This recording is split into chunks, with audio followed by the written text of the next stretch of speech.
آدمی اپنے ذوق میں اور ذہن میں وہ اپنے حالات کا پابند ہوتا ہے۔ میں جس زمانے میں ہوں اس زمانے میں علم کی کیا ڈیفینیشن ہے، اچھائی کی کیا تعریف ہے، سماج کیسے تشکیل پاتا ہے، یعنی انسان بطور فرد اور انسان بطور اجتماع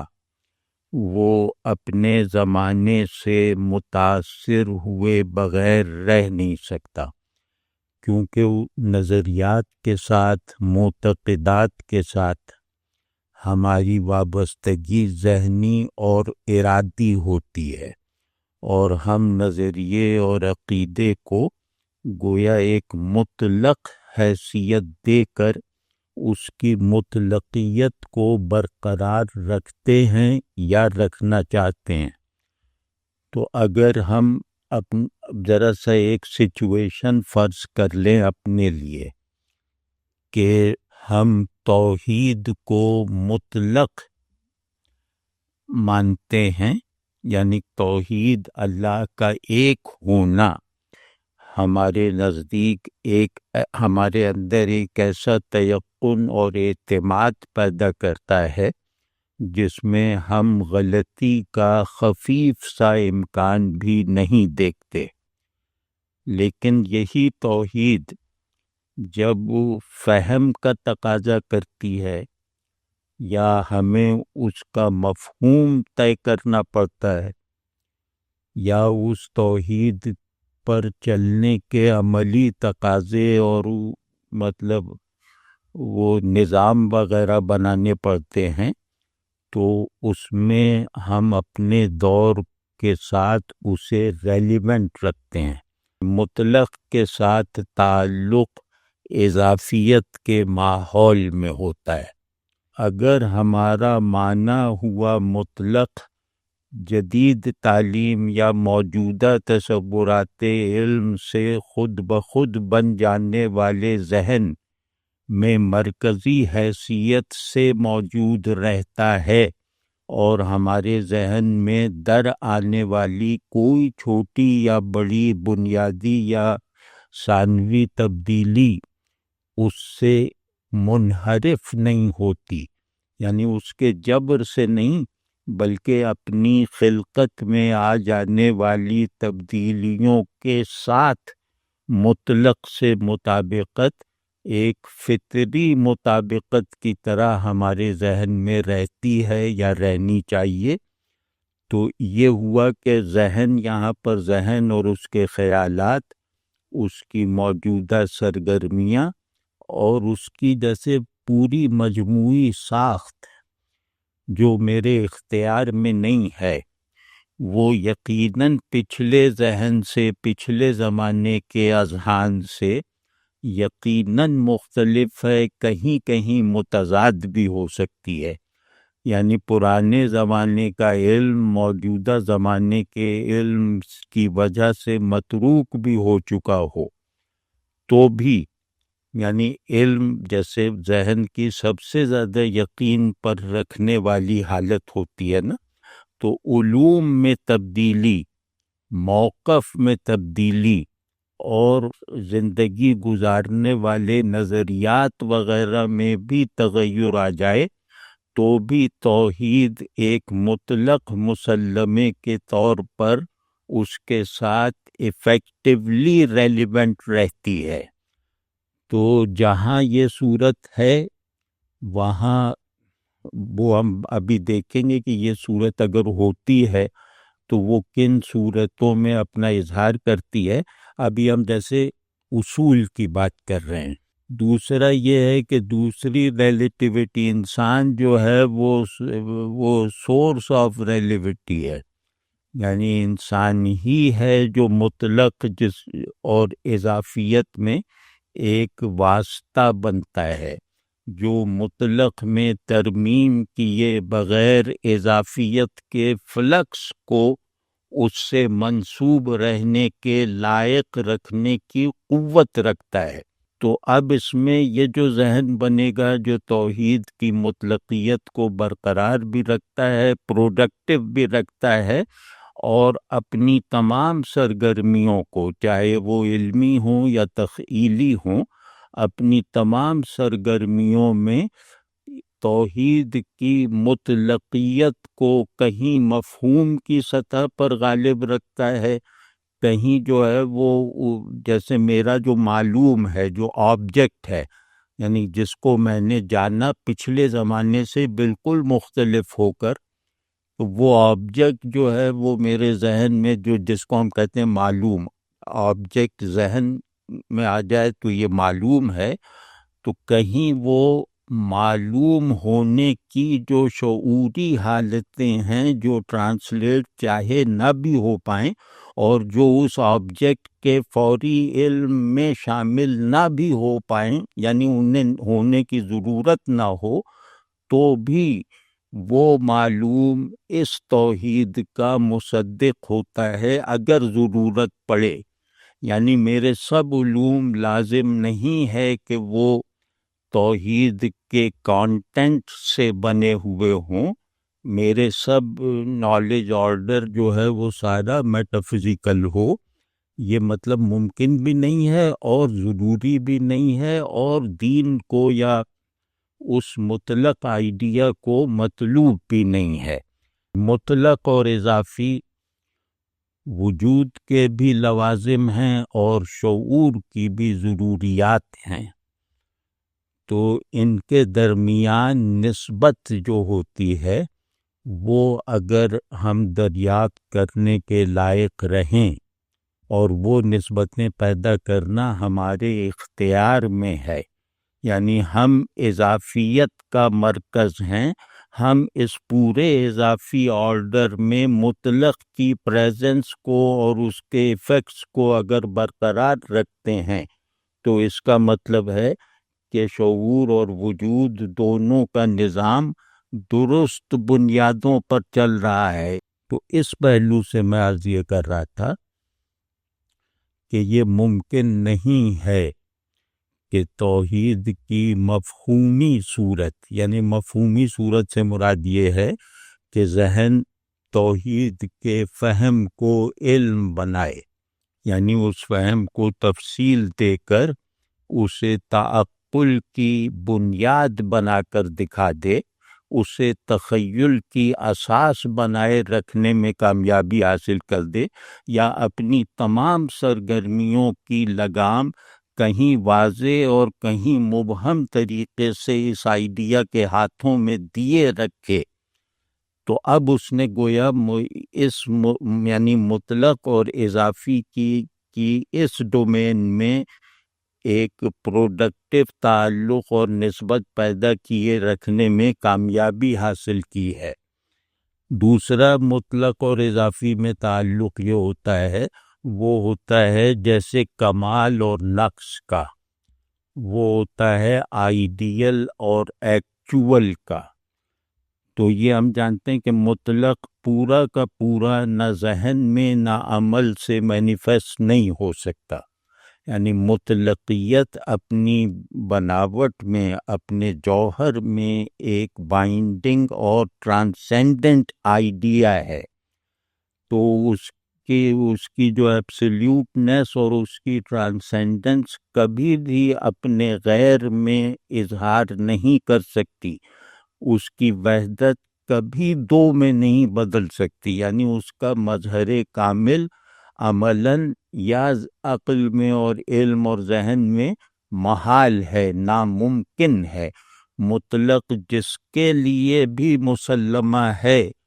اس مطلق کی اس مسلمے کی ذہنی صورت بھی ہمیشہ کمال اور نقص یا مطلق اور اضافی کی نسبت سے ہوگی. تو اسی طرح مطلق اگر ججمنٹ کی طرح ہے، مجھ پر کوئی حکم وارد کرتا ہے اور تعمیل کا تقاضا کرتا ہے، تو حکم مطلق کی جہت سے ہے، تعمیل اضافیت کے دائرے میں ہے، تو ان میں بھی یہی نسبت قائم رہے گی. کمال اور نقص پورے یا ادھورے، اور مختصر یہ کہ ان میں غیریت لازماً موجود رہے گی۔ غیریت کہتے ہیں تضاد کو نہیں، غیریت کہتے ہیں کہ جز کا کل سے تعلق ہو۔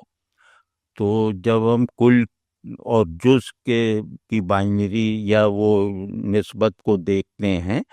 تو اس میں جز کا پورا انحصار کل پر رکھنے کے باوجود جز کو غیریت کے موقف پر دیکھتے ہیں۔ تو یہ جیسے مطلق اور اضافی میں نسبتیں اس نوعیت کی ہیں۔ اسی پہلو سے آج کل جیسے دو شاخیں پیدا ہوئی ہیں نفسیات میں اور سوشالوجی وغیرہ میں، سوشل سائنسز میں، انہیں کہا جاتا ہے سائیکالوجی آف ریلیجن اور سوشالوجی آف ریلیجن، یعنی دین سے پیدا ہونے والی نفسیات اور دین سے جنم لینے والا معاشرہ یا ریاست یعنی اجتماعیت۔ یہ علم جن مطالبات کو پورا کرنے کے لیے آیا ہے، علم نفسیات اور سوشل سائنسز کے، وہ مطالبہ یہ ہے کہ آدمی جب مذہب کو یا اللہ کو مان لیتا ہے تو یہ اس کی مطلقیت اور وحدت اور ٹرانسینڈنس کے ساتھ مان لیتا ہے، تو اس ماننے کا اس کے ذہن اور اس کی مجموعی شخصیت پر کیا اثر پڑتا ہے، اور یعنی اس کا مطالعہ کرنا یہ سائیکالوجی آف ریلیجن کا موضوع ہے۔ اور پھر یہ کہ اس اللہ کو مان لینے والوں کا اجتماعی آرڈر اللہ کو نہ ماننے والوں سے کس درجہ مختلف ہوتا ہے، اور مطلب اس میں یہ بات پوشیدہ ہے کہ اسے مختلف ہونا چاہیے، ورنہ وہ سوشالوجی آف ریلیجن کے عنوان کا مستحق نہیں رہے گا، اس کا مظہر نہیں رہے گا۔ سائیکالوجی آف ریلیجن کا بھی یہی ہے۔ اس کو اگر ہم اپنی اصطلاح میں دیکھیں اور اس میں فی الحال ٹیکنیکلٹیز کو ایک طرف رکھیں تو ہم یہ کہیں گے کہ دین اور دینداری، میرے خیال میں یہ سائیکالوجی آف ریلیجن سے زیادہ جامع جو ہے وہ عنوان ہے کہ دین اور دینداری، یعنی دین مطلق، دینداری اضافی، وہی مطلق اور اضافی کے نسبت سے۔ دین اور دینداری کا تعلق یا ان کا لزوم، ان کا ایک دوسرے کے لیے لازم و ملزوم ہونا تو سب پہ واضح ہے، تو اس میں ہمیں دیکھنا چاہیے کہ ان کو الگ الگ کر کے ان کے کیا معانی برآمد ہوتے ہیں، یعنی دین کیا ہے یہ دیکھنا چاہیے اور دینداری کیا ہے، ان میں وہ جو مطلق اور اضافی کا ہے وہ امتیاز ان میں کیسے کار فرما ہے۔ دین ایک بیان کی شکل میں ہے، اللہ کا کلام دین ہے، تو ہم بہت اعتماد سے اور بہت اپنے آپ کو محفوظ رکھتے ہوئے یہ کہیں گے کہ دین قرآن ہے، دین کلام اللہ ہے یعنی قرآن۔ تو اس سے جس نسبت کو ہم دریافت کر رہے ہیں یعنی دینداری، وہ کیا ہے، یہ بات بھی جیسے سمپل اور بہت زیادہ قابل تصدیق حالت میں جو ہے وہ واضح ہو جائے تو پھر ہم اگلے مراحل دیکھنے کی کوشش کرتے ہیں۔ دینداری کیا ہے، اس کا پہلا اور یقیناً پہلا اور یقیناً مطلب کامل اور بے لچک جواب وہ ہے سنت۔ قرآن دین ہے، قرآن لانے والے کی دینداری سنت ہے، تو دینداری اپنے پرنسپل میں سنت ہے۔ دینداری، اگر دینداری کو ہم خود ایک آئیڈیل سمجھیں، ظاہر ہے کہ دین مکمل دینداری کا تقاضا کرتا ہے نا، تو اگر وہ مکمل دینداری کا کوئی مظہر سامنے نہ ہو تو ناقص دینداری بھی وجود میں نہیں آ سکتی. تو اس لیے جو ہے وہ یہ ہے کہ دینداری کا آئیڈیل وہ سنت ہے، یعنی رسول اللہ صلی اللہ علیہ وسلم کے دینی اعمال و افعال و اقوال یہ سب سنت ہیں، اور یہ دینداری کی لازمی اساس ہیں اور آئیڈیل ہیں. اگر مجھے دیندار بننا ہے تو مجھے اسی پچھلے اصول پر رہتے ہوئے مطلق اور اضافی کی نئی نسبت پیدا کرنی ہے، اور ہم اب اس کو ایبسلیوٹ مان کر اپنی دینداری یعنی اپنی ریلیٹیوٹی کو کس طرح منسوب کریں.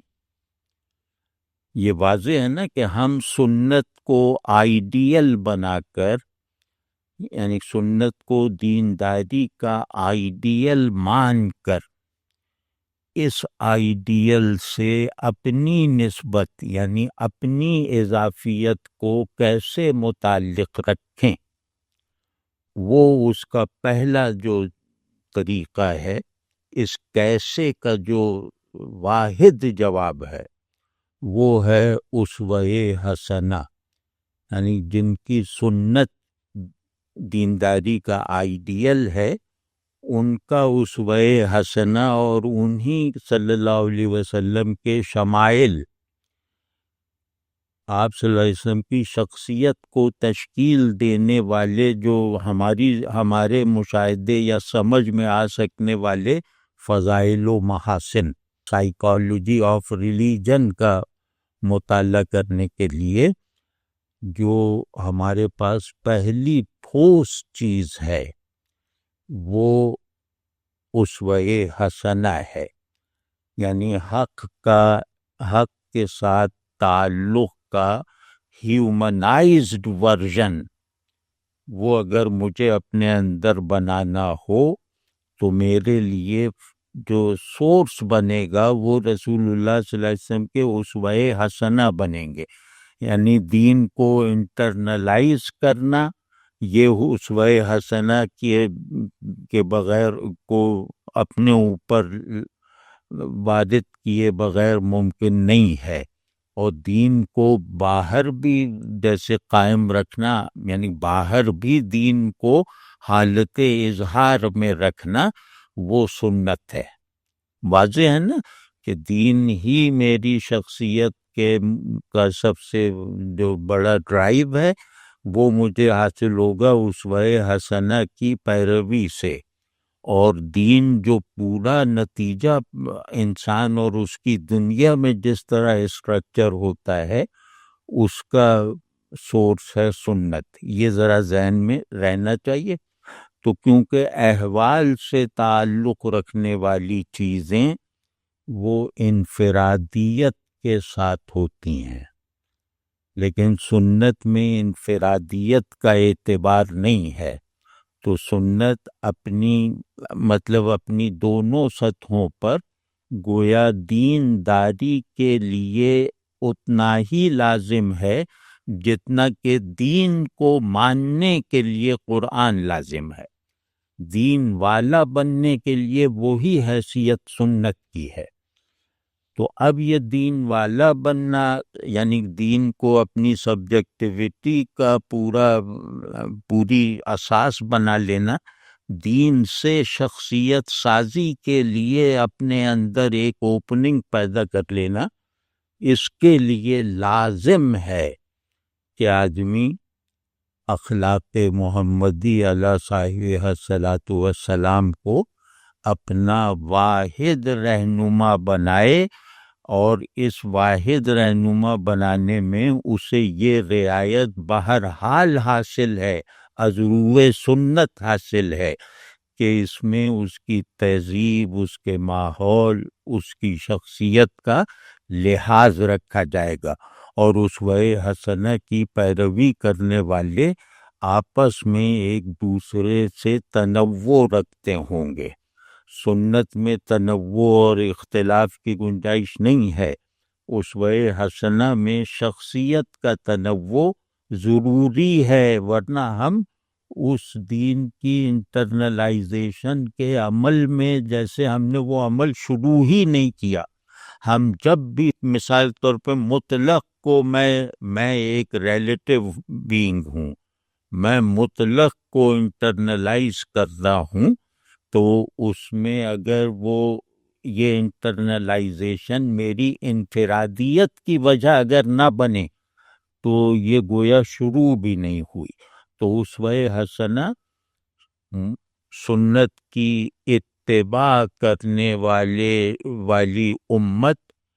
کے افراد میں ایک دوسرے سے ممتاز رہنے کا سبب بلکہ اصل ہے. اب یہ دیکھتے ہیں کہ دین تو قرآن ہے، ہم نے مانا پورے تیقن کے ساتھ، تو اس میں آدمی کو یہ ہوتا ہے نا کہ بکھراؤ نہ رہے، کیونکہ قرآن شریف ایک کتاب ہے، تو ایسا نہ ہو کہ میں اس کی سمجھ میں غلطی کروں، اس میں ترجیحات کے نظام کو پہچاننے میں مجھ سے کوئی چوک ہو جائے، اور یقیناً ہوگی. تو میں یہ چاہوں گا کہ میں قرآن کا تقاضا دریافت کروں، خود قرآن سے معلوم کروں کہ آپ کا مجموعی تقاضا کیا ہے، یعنی جس تقاضے کو پورا کر کے دین کے ساتھ، قرآن کے ساتھ تفصیلی جو ہے وہ نسبت میسر آتی ہے. تو وہ جو تقاضا ہے، یعنی دین کا بنیادی ترین مطالبہ، دین کہتے ہیں ایمان باللہ کو، تو ایمان باللہ کا جو بالکل جو مجموعی تقاضا ہے، جو اس کی ہر تفصیل سے غلبے کے ساتھ ظاہر ہے، مطلب وہ نماز کا حکم بھی ہے تو اس میں بھی غلبے کے ساتھ اس کا اظہار ہے، تو وہ ہے تسلیم محض. تسلیم کا مطلب ہے مکمل پیسیوٹی، اپنی ایکٹیویٹی کو استعمال کر کے اختیار کرنا، یعنی پیسیوٹی، انفعال، اختیار کرنا، یہ تسلیم ہے. یعنی ذہن اپنی مرضی سے اپنے اطمینان کے ساتھ بغیر کسی خارجی جبر کے اگر یہ اطمینان حاصل کر لے کہ قرآن کے آگے مجھے مطلقاً سبمسو رہنا ہے، تو اس کو کہتے ہیں تسلیم. یہ جو تسلیم ہے، اسلام اسی سے نکلا ہے نا، تو یہ مطلق ہے اور آئیڈیل کے ساتھ ہے. یہ بات سمجھنی بہت ضروری. تسلیم کیا ہے؟ یعنی کہ مکمل رضامندی، مکمل پابندی، اپنی آزادی کی انتہا کو پہنچ کے پابند ہونا. میں اللہ پر ایمان لایا پوری تسلیم و رضا کے ساتھ، اور اس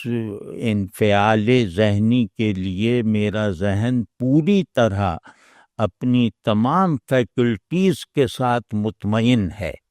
یہ تسلیم ذہنی ہوئی. تو یہ تسلیم آئیڈیل کے ساتھ ہوتی ہے، یعنی ماننا، بالکل پیسیوٹی اختیار کرنا، یعنی اس کو اپنی آئندہ کسی بھی ذہنی سرگرمی سے جو اس کے انحراف کی طرف لے جا سکتی ہو، اس سے محفوظ رہنے کا اہتمام کیے رکھنا. تو یہ جو تسلیم ہے یہ آئیڈیل کے ساتھ ہے. آئیڈیل کیا؟ وہ آئیڈیل ہے بندگی کا آئیڈیل، یعنی تسلیم کرنے کا مطلب ہے بندہ بن جانا، اپنی تمام شناختوں کو بندگی میں سمو دینا. تو یہ جو تسلیم ہے وہ بندگی کا ایک آئیڈیل اگر پہلے سے موجود نہ ہو تو یہ تسلیم ممکن نہیں ہے. مطلب یہ تسلیم پھر سوائے جبر کے کچھ نہیں ہے، سوائے وہم کے کچھ نہیں ہے. تو یہ جو آئیڈیل ہے، یہ آئیڈیل رسول اللہ صلی اللہ علیہ وسلم ہے، یہ آپ صلی اللہ علیہ وسلم کی سنت ہے. تو میں نے اللہ کو مانا رسول اللہ صلی اللہ علیہ وسلم کا مطیع بن کر، ان کا مومن بن کے اللہ پر ایمان لایا، رسول اللہ صلی اللہ علیہ وسلم کا مومن بن کے، اور یہاں ایمان کی جو معنویت اور شدت اور ایک وہ قطعیت ہے، یہاں دونوں میں کوئی فرق نہیں ہے، یعنی یہ بھی مکمل پیسیوٹی کے ساتھ ہے۔ اب میں نے گویا دین کا تقاضا اصولی طور پر جیسے سمجھ لیا، اب اس میں یہ ہے کہ وہ ظاہر تسلیم میں نے اس لیے کیا کہ دین پر چلوں، دین کو ماننا اپنے ذہن کے لیے بہت کنونسنگ حالت میں رکھوں، ایمان کو حجت بنائے رکھوں اپنی عقل اور اپنے وجود پر، تو اس کے لیے مجھے رسول اللہ صلی اللہ علیہ وسلم کو ماننا ضروری ہے۔ اللہ کی اطاعت جو دوسرا فریضہ خود بخود عائد ہو جاتا ہے، اس سے عہدہ برا ہونے کے لیے رسول اللہ صلی اللہ علیہ وسلم کی اطاعت لازمی ہے۔ تو یہ ہے آئیڈیل کے ساتھ تسلیم۔ اگر یہ تسلیم آئیڈیل کے ساتھ میں انٹرنلائز کر لوں، یعنی ذہن سے اس کو اپنے باطن کی تمام جو ہے وہ یونٹس میں اتار دوں روح کی طرح، تو یہ دینداری ہوگی۔ تو دین والا ہونے کے لیے، اللہ کا بندہ ہونے کے لیے کیا چیز ضروری ہے، یعنی دینداری کا اصلی تقاضا کیا ہے، جیسا کہ ہم نے دین سے پوچھا تھا، اس کا تقاضا وہ ہے تسلیم ایکچویلٹی کے ساتھ۔ دین کا تقاضا ہے تسلیم آئیڈیل کے ساتھ، اور یہاں جو دیندار بننے کا جو عمل ہے، اس میں وہی تسلیم اپنے آئیڈیل کو میری بساط کے مطابق ایکچوالائز کرتی ہے، یعنی جو میں نے مانا ہے ویسا بننا، اور ویسا ہی اپنے ارادے کو اس کے تحت لانا، اور اپنے اعمال کو اس سے ہم آہنگ رکھنا اپنے ایمان سے۔ تو یہ ہے تسلیم ایکچوالائزڈ فارم، آئیڈیل ایکچوالائزڈ آئیڈیل۔ اس میں ظاہر ہے کہ ایکچوالائزیشن کسی بھی آئیڈیل کی ہو، وہ ہم پہلے ہی کہہ چکے ہیں کہ ہمارا تعلق دین سے مطلق اور اضافی کی نسبت سے ہی سمجھا جا سکتا ہے، تو وہ نسبت یہاں آ کر جیسے اپنا وجود ثابت کر دیتی ہے، یعنی اپنا ضروری اور فطری ہونا ہمارے مشاہدے میں لے آتی ہے، اسے دلیل کی ضرورت نہیں رہتی کہ ہم نے مانا اس ماننے کے آئیڈیل کے ساتھ، اور ہم نے مانا اپنے آپ کو ماننے والا بنانے کے لیے۔ میں نے مان تو لیا، اب یہ کہ ماننے والا کیسا ہونا چاہیے، وہ آئیڈیل سنت کی شکل میں موجود ہے۔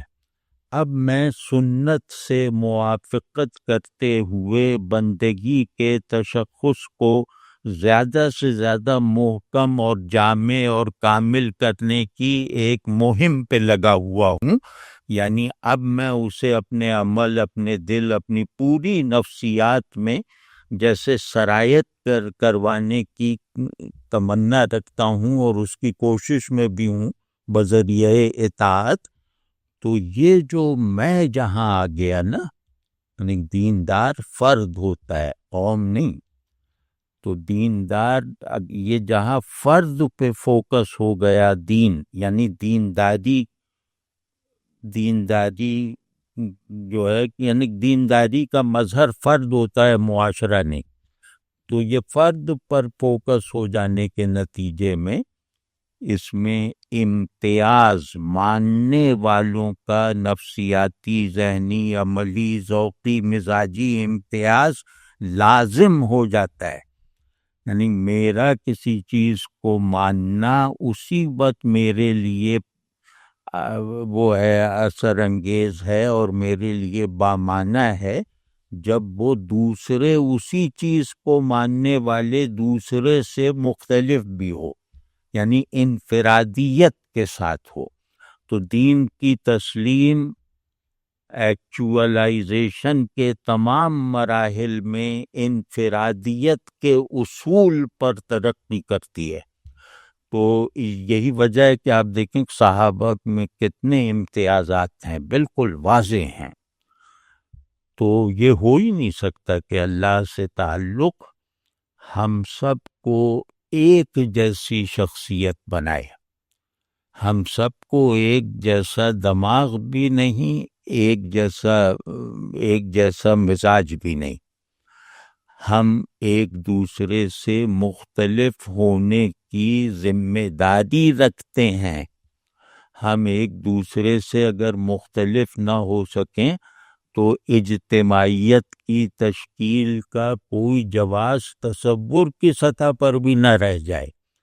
تو یہ ہوتا ہے مطلق اضافیت میں کثرت پیدا کرتا ہے. مطلق واحد ہوتا ہے، اضافیت میں کثرت اگر نہ پیدا ہو تو اضافیت کا مرکز جو ہے وہ بند ہے،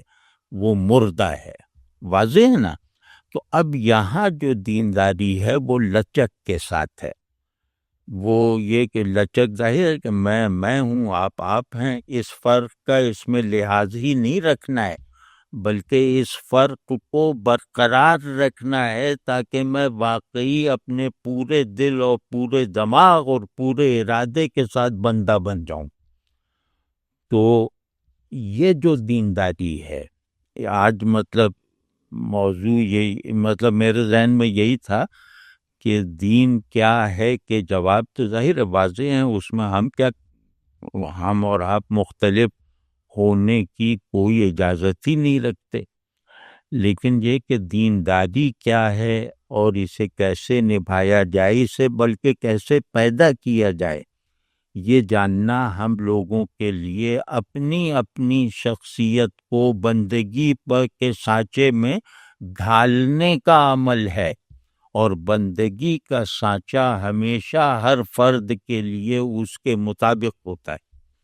کوئی طاقتور ہے جسمانی طور پہ، تو وہ جب بندگی کو اپنے اندر انٹرنلائز کرے گا تو وہ کسی بیمار مومن سے مختلف ہوگی اس کی دینداری. تو اس طرح مطلب مزاج جو ہمارے پہلے کے بنے ہوئے ہیں، مزاج وغیرہ، ذہن وغیرہ ہمارا ماحول بناتا ہے، ہماری تہذیب بناتی ہے، ہماری تعلیم بناتی ہے اور ہماری ضرورتیں بناتی ہیں. تو وہ بنا ہوا ہے اور میں اس میں تصرف کرنے کا کوئی وہی نہیں رکھتا ذریعہ. تو اب میرے موجودہ بنی ہوئی شخصیت کو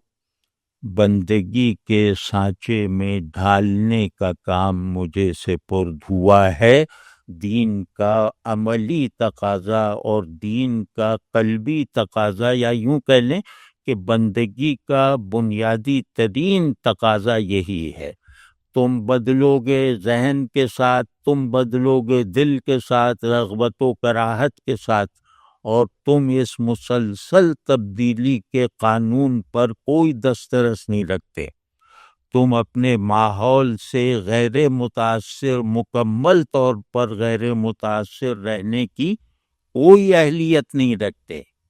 یعنی کہ ٹھنڈی ہوا اگر چل رہی ہو تو میں چاہوں کہ یہ مجھے گرم لگے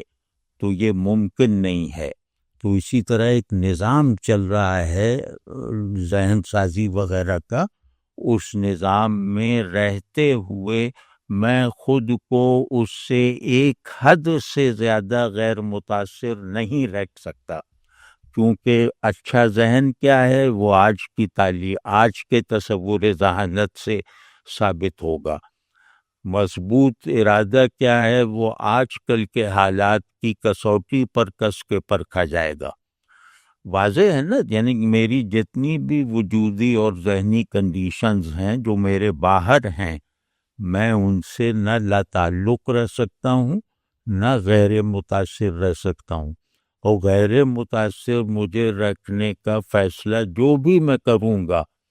وہ تصور اور عمل کی سطح پہ ہوگا کہ یہ کام جو سب لوگ کر رہے ہیں یہ نہیں کرنا، یہ بات جو سب لوگ مان رہے ہیں یہ نہیں ماننی، لیکن نہ ماننے اور نہ کرنے کا فیصلہ جس ذہانت اور جس مضبوطی کے ساتھ ہوگا، وہ ذہانت اور مضبوطی بھی اسی ماحول سے مطابقت رکھنے والی ہوگی، بلکہ اسی سے بنیادی طور پر ایوالو ہوئی ہوگی۔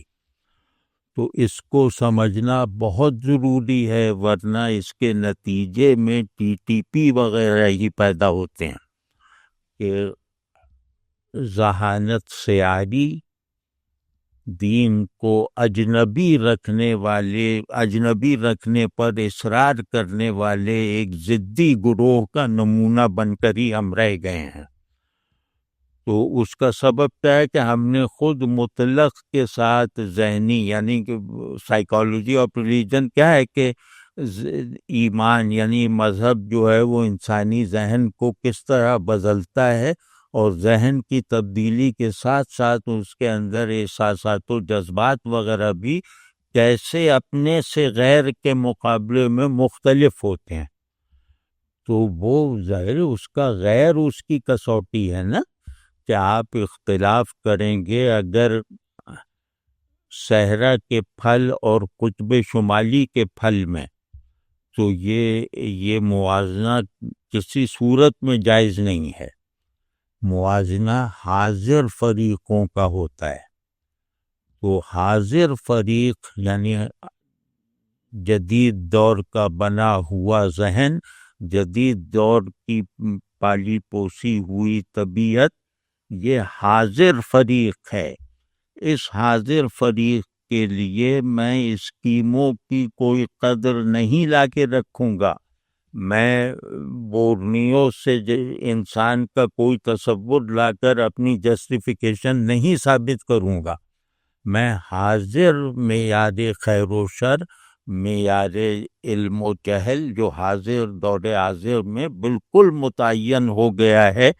ڈسائسو ہوئے بغیر،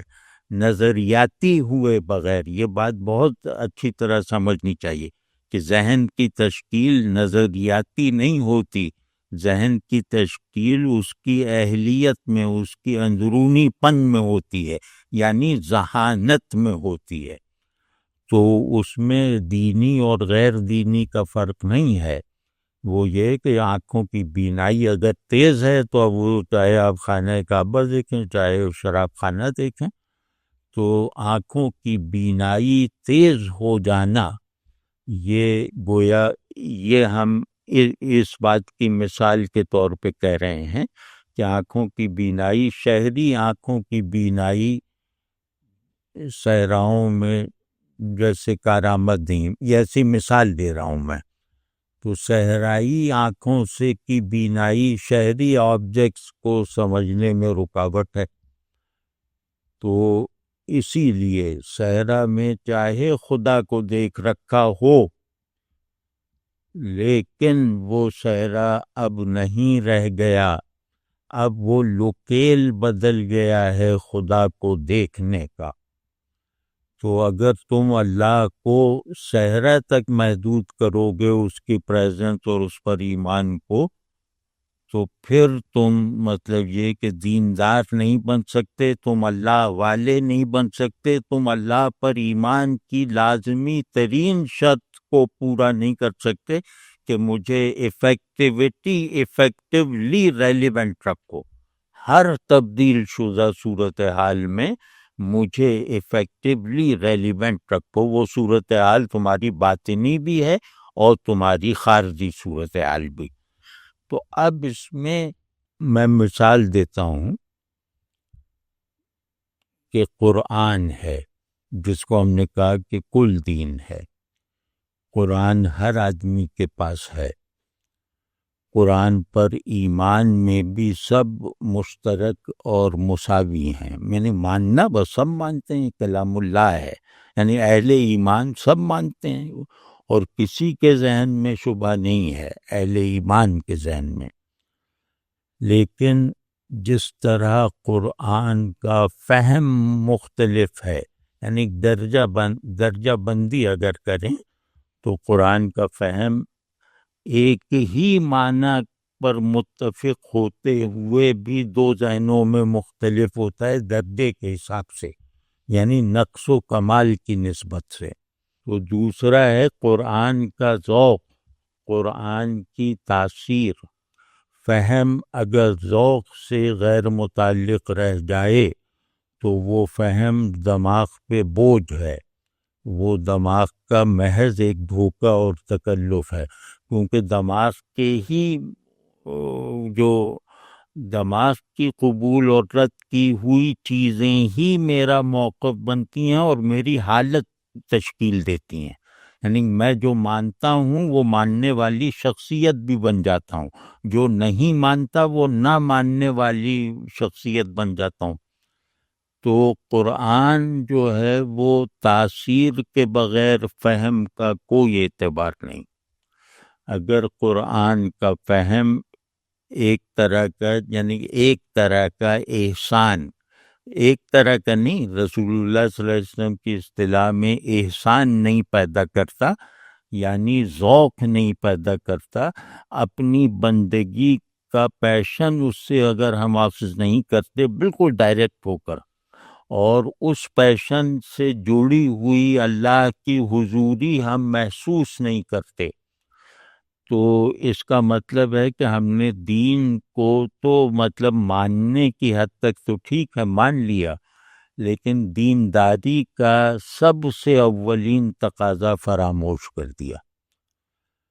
تو ہم نے دین کو مانا ہے دینداری کے تقاضے پورے کیے بغیر، یہ ہیں طالبان افغانستان، یہ ہیں ٹی ٹی پی والے، کہ یہ فر دین کو ماننے کی تفصیل اپنے حافظے سے سنا دیں گے، لیکن یہ کہ بندگی انٹرنلائزڈ منفرد بندگی جو ایک پوری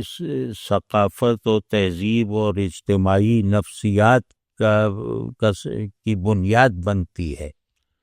وہ نہیں ہے۔ وہ کیا ہے کہ انہوں نے دین کو انٹرنلائز نہیں کیا، دین کو انٹرنلائز کرنے سے پیدا ہونے والی بندگی پیتھاس کے بغیر ممکن نہیں ہے، استغفاری کیفیت کے مطلق غلبے کے بغیر ممکن نہیں ہے، دل کے نرم اور ارادے کی، دل کی نرمی اور ارادے کی مضبوطی کے بغیر ممکن نہیں ہے۔ تو یہ اور ان کی دیکھیں، ان میں کوئی انفرادیت نہیں ہوتی، جتھے کی طرح ہوتے ہیں، جیسے بھیڑوں کا یا بھیڑیوں کا جتھا ہے، ان کی کوئی انفرادیت تھوڑی، سب ایک ہی جیسا ذوق ہے، ایک ہی جیسا کام ہے، سب لگے ہوئے ہیں اس میں، ان میں انفرادیت نہیں ہوتی، میں نے اندر رہ کے دیکھا ہے ان کی شخصیتوں میں، ان کے معمولات میں ہوتے کہ یہ زیادہ کر رہے ہیں وہ کم کر رہے ہیں، لیکن شخصیت میں نہیں۔ تو میرے سمجھ کے مطابق اس وقت ہماری بہت بڑی ضرورت تعلیم دین وغیرہ نہیں ہے، دین کے ساتھ تعلیمی تعلق پر تک محدود رہ جانا یہ دین کے ساتھ غیر سنجیدہ رویہ ہے، کہ دین پڑھنے پڑھانے اور سمجھنے سمجھانے تک محدود ہے، یہ بہت ضروری ہے لیکن یہاں تک محدود ہے۔ یا قرآن کا علم ظاہری میں سارا حاصل کر لوں تفسیری نکات وغیرہ کی شکل میں، لیکن جو اس کی غایت معنی ہے، یعنی جہاں اس کے سارے معانی جمع ہو جاتے ہیں وہ نظر انداز کر دیے، وہ ہے کہ مجھے جذب کر کے میرے بنائے ہوئے بنو۔ تو آپ نے قرآن کو خالق ثانی بننے کا موقع دیا ہی نہیں، تو آپ نے بالکل قاریوں اور ریڈرز کی طرح، لٹریچر کی طرح قرآن کو پڑھا ہے۔ تو اس میں مطلب میں یہ سمجھتا ہوں کہ اس وقت مسلم دنیا کو یا مسلم دنیا میں آنے والے تمام ذلت آمیز بحران اور پھر مسلم سائیکی میں آنے والی حیوانیت کے کچھ عناصر جو داخل ہو گئے ہیں، اس سے اگر خود کو محفوظ رکھنا ہے تو یہ جو باتیں ہوئی ہیں ان کو ان کی ترتیب کے مطابق، یا ان کے جو ہمارا مقصود ہے کہ دین کو جذب کرو، کیونکہ دین امر وجودی ہے، امر ذہنی نہیں ہے صرف، کہ یہ ہمیں نئے سرے سے نئے احوال کے ساتھ موجود ہونے کا موقع فراہم کرنے آیا ہے، تو جہاں وجود جبر نہ رہ جائے، کن فیکن میں وجود جبر ہے تو اس سے مختلف نہیں ہو سکتے، لیکن قرآن جو ہے یہ ایک اور کارخانہ تخلیق ہے، یہاں وجود اختیار میں اللہ نے دے دیا ہے، تو اس کے نظام ہدایت میں موجود ہونا، خود کو بار بار بناتے رہنا اختیاری ہے۔ تو اگر ہم نے اس موقع کو بھی ناشکری کی نظر کر دیا، غفلت کی خوراک بنا دیا، تو یہ بہت بڑی بے وفائی ہے، اور یہ نماز پڑھتے ہوئے بھی بے وفائی ہے، یعنی گویا بے وفائی کے مسلح پہ ہم نماز پڑھ رہے ہیں، اور بالکل اللہ سے لا تعلق اور غیر متاثر رہنے کا واضح قصد لے کر قرآن پڑھ رہے ہیں۔ تو اس سے ہمیں بچنا ہے، اس سے ایک عجیب طرح کا نفاق پیدا ہو گیا ہے، اور مطلب یہ کہ ان کو کاؤنٹر کرنے والی کوئی سبجیکٹیوٹی موجود نہیں ہے نا، انہوں نے اپنی یہ جو جیسے ٹی ٹی پی وغیرہ سے لڑنے کے لیے بندوق سے زیادہ جو ضرورت ہے وہ یہ ہے کہ بندہ ان کے سامنے بندگی میں حقیقی پن کے ساتھ سامنے کھڑے ہو جاؤ۔ اگر بندگی اپنی حقیقت کے ساتھ اور اس کی طرف سے ودیت شدہ انفرادیت کے ساتھ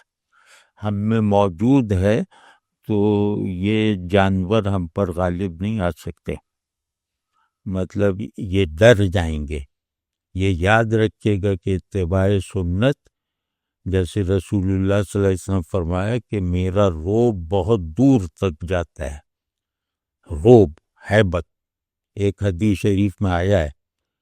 کہ دور کے دشمنوں پر بھی میرا روب اللہ نے قائم کیا۔ تو آپ صلی اللہ علیہ وسلم کی اتباع سے روب بھی پیدا ہوتا ہے، یعنی عاجزی کا روب تکبر کی ہیبت سے بہت بڑا ہوتا ہے، بہت طاقتور ہوتا ہے۔ یہ سب متکبرین ہیں، اور ان کا تکبر بھی اپنے در و بست میں حیوانی ہے،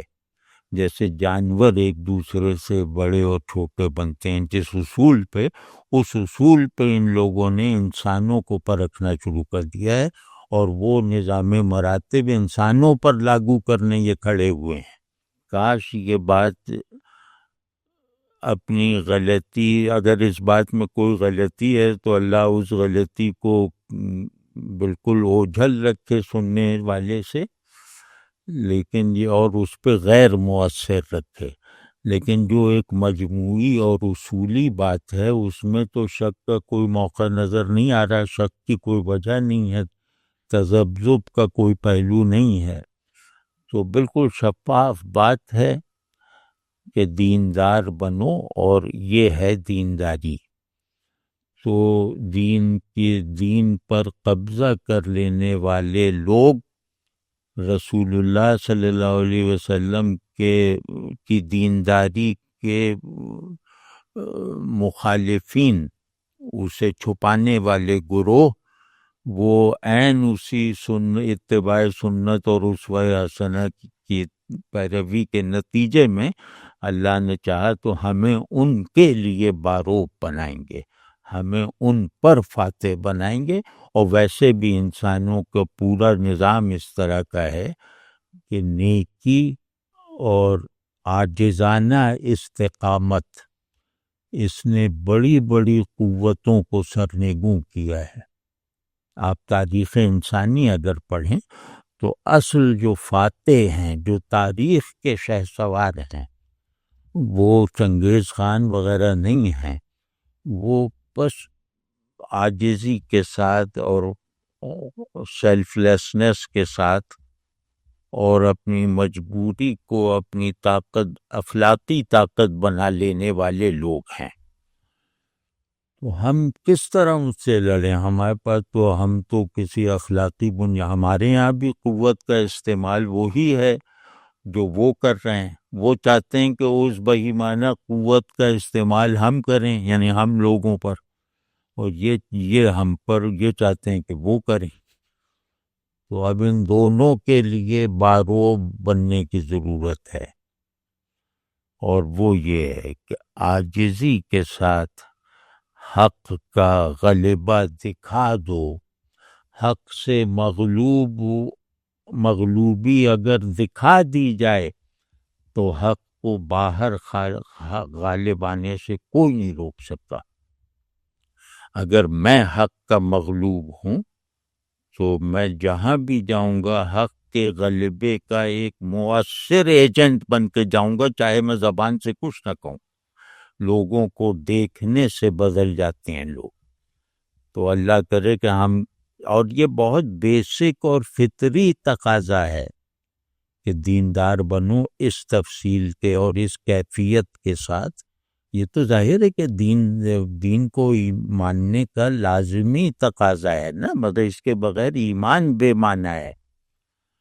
تو اللہ کرے کہ ہم یہ سب کرنے کے لائق ہو جائیں، میں بھی، آپ بھی، اور یہی ہمارے لیے واحد پناہ ہے مسلمان کی حیثیت سے۔ یعنی مسلم فرد بھی اگر چاہتا ہے کہ اس بحران سے محفوظ رہے، اس خلفشار سے، اور سوسائٹی بھی اگر یہ چاہتی ہے، تو بس خود بن جاؤ۔ تمہیں کچھ بننا ہے، تمہیں کچھ سامان نہیں چاہیے۔ مجھے ان لوگوں کے آگے کوئی سامان تھوڑی چاہیے، بندوق یا یہ وہ، یا میں مشق کروں جنگ لڑنے کی۔ مجھے تو اس کا مطلب، مجھے اس کے ساتھ بندگی کے تعلق کو دوسرے پر بہت اچھی طرح اظہار دینے والی ہیبت چاہیے، تو وہ انشاءاللہ اس میں فوراً ہو جائے گی، بشرطے کہ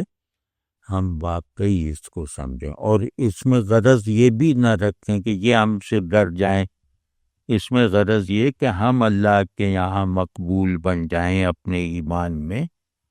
تاکہ اللہ ہماری مظلومی میں ہماری نصرت فرمائے۔ ورنہ ہم تو قابل نصرت بھی نہیں ہے نا،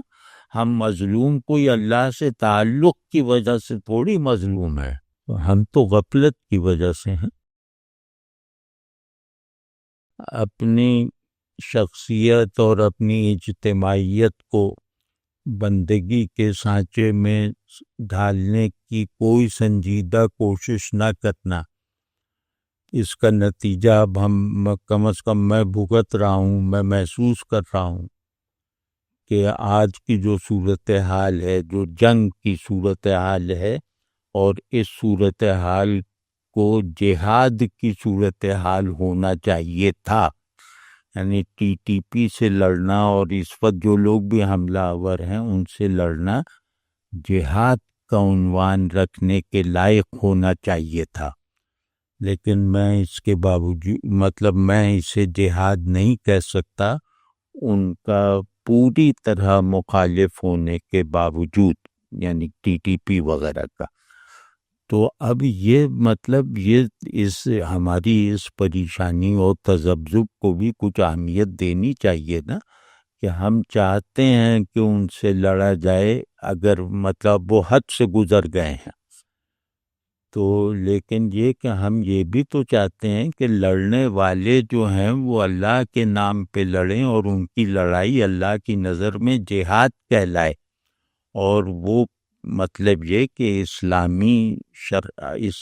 اصول اور انسانی اقدار کے مطابق ہو۔ تو وہ مجھے اپنے یہاں بھی یہ کمزوری نظر آتی ہے کہ میں یہ تو چاہتا ہوں کہ وقتی طور پہ یہی کیونکہ میدان میں ہیں تو یہ فاتح رہیں، لیکن یہ فاتح ہوتے ہی جیسے توبہ کریں اور اپنے مطلب اپنی زیادتیوں کا بھی اقرار کر کے اور ہمارے ملک کو بنانے اور چلانے والے نظام سے باہر نکل جائیں۔ تو یہی بھائی باجوڑ میں مدرسے میں جو بچے شہید ہوئے ہیں تو وہ ہمارے ہی ہاتھوں تو ہوئے ہیں، ان لوگوں کو برسوں پہلے بسایا گیا تھا ریاست کی طرف سے، ریاست پاکستان کی طرف سے عربوں کو اور بہت سی قومیتوں کو، اور ان کو پورا جیسے گویا شہریت سی دے دی گئی تھی، اور وہ بہت بڑے لوگ تھے ان میں، تو آپ نے ان کو مارا، ان کی اولاد کو مارا جنہیں آپ ہی نے انوائٹ کیا تھا۔ تو ایک تو انہیں اپنے اپنے ملک میں جو ہے وہ انوانٹیڈ آپ نے بنایا، اور پھر آپ نکالنے لگے کہ جاؤ اب اپنے ملک میں۔ تو یہ جو عہد شکنی ہے، اب یہ ریاست کا فیصلہ تھا، تو ریاست کا فیصلہ حکومت کے نظریات بدل جانے سے متاثر نہیں ہوتا، تو آپ ان کو شہروں میں لاگ بسا دیتے، یا ان کو اگر ضرر تھا کوئی تو بکھیر دیتے پاکستان میں، لیکن آپ نے ان کو مارا ہے، ان کی عورتوں کو مارا ہے چیک پوسٹوں پہ۔ اور اس کے علاوہ مطلب یہ کہ افغانوں کو جس طرح نکالا گیا ہے الٹک، یہ بہت شرمندگی کی بات ہے۔ مطلب یہ عجیب طرح کی ایک پالیسی بنا لی گئی، اور اب یہ افغانوں کے اندر اپنی نفرت کو مستقل کر دیا گیا ہے اس اقدام نے۔ یہ بالکل حکمت سے خالی اقدام تھا، اور یہ ہمارے ان تمام دعووں کی نفی کرنے والا عمل تھا جن کو ہم اپنی زبان سے ادا کر کے طالبان کو شرم دلاتے ہیں کہ ہم تو تمہارے یہ تھے، ہم تو تمہارے وہ تھے۔ تو یہ تو اب نفی ہو گئی نا کہ آپ نے صرف ان کو اپنی کسی غرض سے رکھا ہوا تھا، اور وہ غرض اب پوری ہو گئی یا پوری نہیں ہو سکی تو اب آپ ان سے فارغ ہو رہے ہیں، اور ان کی کم از کم 2 نسلیں پاکستان میں پیدا ہوئیں، تو آپ نے ان کو نکال دیا، اور جس بے سر و سامانی سے انہیں نکالا گیا ہے، اور یہ انہیں ہمیں نہیں معلوم کہ ان میں سے اکثریت طالبان کی مخالف تھی، ان میں سے اکثریت واپس نہیں جانا چاہتی تھی، وہ صرف معاشی مفادات نہیں تھے، انہیں اپنے اپنے بارے میں خطرات تھے وہاں پہ۔ تو آپ نے بغیر کسی چھان پھٹک کے، بغیر کوئی انتخاب، ٹھیک ہے تم نکال دیتے ہیں 10,000 آدمی، 1,000 آدمی، لیکن ان پہ چارج لگانا چاہیے تھا کہ تم یہ کرتے ہو، یہ جاسوس ہیں۔ اس طرح الٹپ نکال دینا،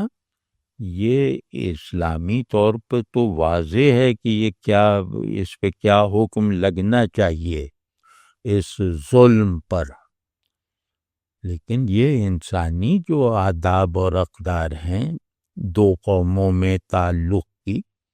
اس کے بالکل برعکس ہے، یہ بالکل برعکس ہے۔ یہ ایران نے چلو کیا، ایران کا سمجھ میں آتا ہے کہ ان کا، کیونکہ ان کو اپنے مسلک پر بہت اصرار ہے، تو وہ انہیں ویسے بھی انہیں وہاں قید ہی میں رکھا گیا تھا، جیسے کیمپوں میں بند۔ لیکن ہمارے یہاں تو یہ ہمارے کاروبار میں، ہماری معاشرت میں ایک مفید حصے کا اضافہ تھے، تو ان کو الٹپ نکال دینا۔ ابھی یہ بچے جو جا رہے ہیں، ان میں سے بہت سے نوجوان ہیں جو افغانستان کو پہلی مرتبہ دیکھیں گے، یعنی 20-25 برس کے ہیں، اور وہ پہلی مرتبہ دیکھیں گے، اور جس طرح ان لوگوں نے یقین دلایا اس کو آپ نے انسنا کر دیا۔ وہ فریادیں آپ نے نہیں سنی جو اس تکلیف سے بہت زیادہ تھیں، جس تکلیف کی بنیاد پہ آپ انہیں یہاں لائے تھے۔ اس سے بڑی تکلیف دے کے انہیں واپس دھکیل دیا. تو یہ مطلب بہت وہ، اور مطلب یہ ہم جب تک ترازوی کے دونوں باٹ برابر نہیں رکھیں گے، وہ ریاست پہ قابض ہونا چاہتے ہیں اور جو ان سے لڑ رہے ہیں وہ بھی ریاست پر قابض ہیں، یعنی عوام کی مرضی کے خلاف. ٹی ٹی پی کے خلاف ہمارا سب سے بڑا آرگومنٹ کیا ہے کہ یہ غیر جمہوری رویے کے لوگ ہیں، یہ عوام کی مرضی کے خلاف اپنے آپ کو حاکم بنانا چاہتے ہیں. یہ ہے نا چارج ان پہ. تو ہمیں اب ہمارے حاکم کون سے ہماری مرضی کے مطابق ہیں. پھر یہ کہ ایک طرح کا جنگ پسندی کا ماحول پیدا کیا ہے ہمارے یہاں. یہ جنگ پسندی آپ کو معلوم ہے کہ یہ کتنے بڑے نتائج لائے گی، بلکہ لانا شروع ہو گئے کہ ہمارے تمام جو ادارے ہیں وہ اس وقت طفیلی ہیں بڑی طاقتوں کے. مطلب اس وقت پاکستانی ہونا باہر نکلو تو سب سے زیادہ کمتری کا سبب بنے گا. ہم لوگ بالکل بھانڈوں اور میراثیوں کی طرح بڑی طاقتوں کی خوشامد کر رہے ہیں. آپ کو اس میں بالکل شرم نہیں آ رہی کہ ٹرمپ آپ کا مذاق اڑا رہا ہے. وہ جو آپ کو کہ میرے عزیز وہ اور میرے محبوب وہ اور یہ گریٹ اور وہ گریٹ کر رہا ہے، آپ کو بالکل احساس نہیں ہوتا کہ وہ آپ کا مذاق اڑا رہا ہے، اور وہ آپ کو بالکل جیسے حشرات الارض کی طرح سمجھ رہا ہے، اور وہ اسی طرح آپ سے بیہیو کرتا ہے. تو آپ اس کی خوشامد میں لگے ہوئے ہیں، آپ اسے نوبیل پرائز دلوا رہے ہیں. آپ نے مطلب یہ کہ یہاں ہمارے یہاں غزہ کی صورتحال کو زیادہ ڈسکس کرنا میڈیا پہ منع تھا. ہمارے مین اسٹریم میڈیا پہ بعض خبریں آ ہی نہیں سکتی. تو یہ جبر نہیں ہے. اور پھر یہ کہ ہم تو کہتے ہیں کہ بھئی ان کے پاس نہ کوئی مذہبی جواز ہے نہ اخلاقی جواز ہے. تو ہم یہ اپنے اسٹیبلشمنٹ اور اپنی پارلیمنٹ سے بھی چاہتے ہیں نا کہ تمہارے پاس تو جواز اخلاقی ہونا چاہیے، کہ ہر جگہ جیسے خالی رکابی پہنچ کے ہر لنگر پہ ہم پہنچے ہوئے ہیں. چین کے آگے بھی کاسا پھیلائے ہیں، امریکہ کے آگے بھی کاسا پھیلائے ہیں، اور مطلب حد ہو گئی کہ افغانستان کو اتنی اہمیت پاکستان دے سکتا تھا؟ کبھی کوئی سوچ سکتا تھا کہ افغانستان سے جنگ ہو رہی ہو، اس میں نقصان ہو رہے ہیں؟ کوئی سوچ سکتا تھا کہ ہم آذربائیجان جیسی اور یو اے ای جیسی ریاستیں جو بالکل مطلب ہمارے انہیں وہ ہماری خوش آمدیں کرتے تھے، تو جو لوگ پاکستان کی خوش آمدیں کرتے تھے آج آپ ان کی خوش آمدیں کر رہے ہیں. سعودی عرب نے کیا معاہدہ کر لیا اور پتہ نہیں کیا چال ہے اس کے پیچھے، اس پہ یہ پوری قوم جیسے ناچ رہی ہے اور حکومت اس کو اپنا کارنامہ کہہ رہی ہے اور فلاں فلاں یہ سب. آپ نہیں دیکھتے کہ ہمارا وزیر اعظم جا کے باہر جو پریس کانفرنسز کرتا ہے وہ ہمارے لیے کتنی تذلیل کا سامان فراہم کر دیتا ہے باہر کی دنیا کو؟ کچھ بھی نہیں. اور ہر طرف سے تمام سے سیاسی ماحول آپ کا، پیپلز پارٹی یہ وہ پی ٹی آئی کوئی بھی ہو، یہ سب لوگ جو ہیں یہ اب ایسے لگ رہا ہے کہ اس ملک کو ایک پیراسائٹ والی جو اسٹیٹ ہے نا، پیراسائٹ اسٹیٹ وہ بنائیں گے. اور دوسرے یہ کہ بونے اپنے آپ کو قداور سمجھ رہے ہیں. میں صاف لفظوں میں کہہ رہا ہوں کہ ہماری سیاسی جتنی دستیاب لیڈرشپ ہے وہ جہاں جہاں ہیں اس جگہ پر اگر میرٹ نافذ ہوتا تو وہاں نہ ہوتے. تو یہ مطلب اس سب یہ ذلت مجھے باہر نکل کے بھگتنی پڑتی ہے، بلکہ مجھے لگتا ہے کہ میری عزت نفس مجروح ہو رہی ہے مجھے اپنے ملک سے بے پناہ محبت ہے، اور اس محبت کی بنیاد پر میں اپنی نظر میں معزز رہتا ہوں. تو اب اپنی نظر میں بھی تم نے میری وہ وقت گرا دی ہے. اب کون سا پاکستانی رہ گیا ہے